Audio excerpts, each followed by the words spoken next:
Ok, nå filmer vi. Hei, Folie. Hei. Gull.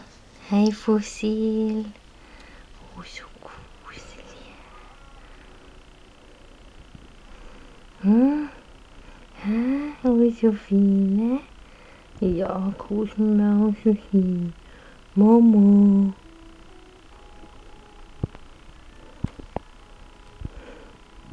Det er godt å bli kost med.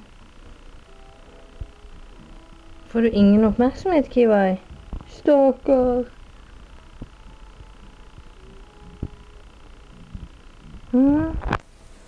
Sånn. Og så litt på folie, ja.